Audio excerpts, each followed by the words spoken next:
what is a garden of disorientation? It should make you think about whether you're in a garden or not, and therefore what a garden is. It should not be what you consider to be normal, and it isn't normal. It's indoors rather than outdoors. It's completely free. You have to touch the plants, as opposed to leave everything alone. Mint won't give off its scent unless it's fondled gently. So expect some gentle fondling. And it's we're also a venue, so we've got talks by, well, tomorrow, James Alexander Sinclair, Mark Jeffrey, Karen Liebrish, hi, talking about climate change and mojitos. And are they going to disorientate? Well, I hope so. I'm going to be asking them some quite difficult questions, which I can't give away at the moment. And it's about stimulating a kind of debate on the nature of gardens and what people expect to find and what London should have and what is a Fringe Festival like. So all of those sort of peripheral ideas about gardens. So it's something about that. And I think people are disorientated because it's such a strange thing to find. It's so unexpected, really. It sounds like a postmodern idea from architecture more than it sounds like a garden idea. It may well be, yeah. I mean, it is. Maybe it is a postmodern idea. I don't think of it as architectural, although it was really hard building these towers this high. It was physically very, very hard work for a week.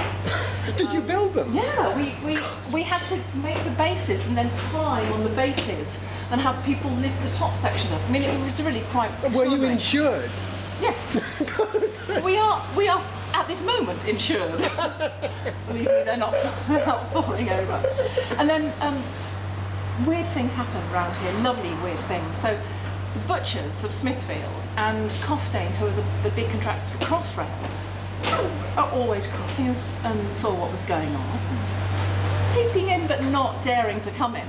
And then I would rush out going, "Oh, hello, please, can we borrow your forklift truck now?" And they would go, "Yes, okay." Why? Because we have to unload 2,000 mint plants now so the lorry can go back to Chichester. And everybody always said yes to pretty much all of our crazy ideas, and it's a fantastic collaboration, which I think is another of the sort of gardening aspects of it. You know, big gardens are not made by one person. They're not made necessarily by a designer. It's a team just getting on with it. And we had to design on the hoof because with the best intentions, the deck didn't arrive for 3 days. It should have been here first. So we had to move things around to cope with the fact that we weren't getting a deck until later in the day. We had 5 days to build it. And is it a vacant space normally? It's been vacant for 6 years, and the corporation are looking for a use for it. But it's really hard to get a change of use from Islington. They certainly won't give bar or any public use because there's a saturation policy locally. So it will be difficult to find the right use for the building. It can't stay like this. Not if I have anything to do with the maintenance, it can't. But it's a fantastic place to let people in to see what London's like for a little while. Really good. Congratulations, great project. Thank you.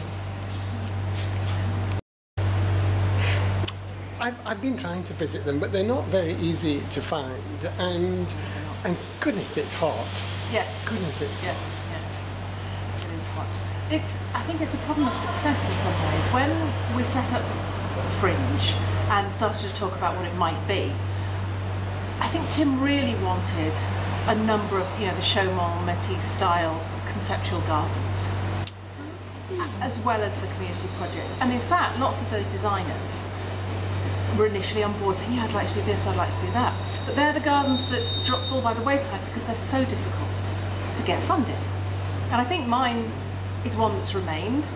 Nid Paysage Garden, the floating forest at Portobello Dock, is one that's remained.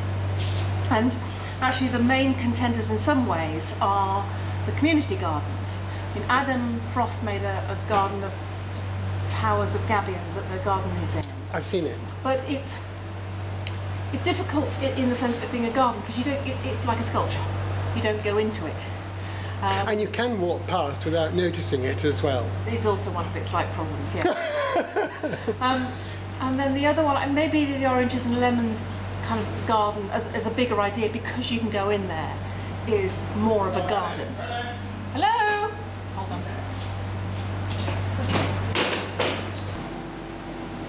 No salad whatsoever, so.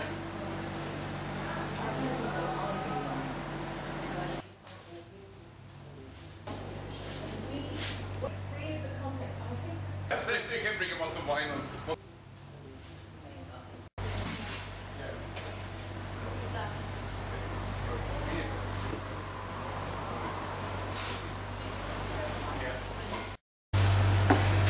Deborah, who was your sponsor for the garden?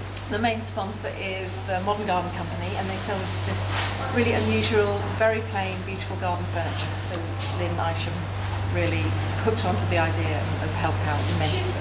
What's the furniture made of? The furniture we have here is galvanised steel. It's all furniture for outdoor use and for public realm. They also do a range of shading, sunshades. We've got some blow-up Chesterfields of theirs, which is really, really comfortable. And you get a little motorised pump to blow them up, so it's very easy. And they've made a whole selection of different size outdoor bean bags, especially for the venue. So they're from the Modern Garden. And how long do you think it will be durable for out of doors, the galvanised furniture? Well, I've injured myself on this furniture now because I wasn't looking properly, and it's very, very, very solid indeed, indeed. And I think it would be durable for many years. German. Thank you.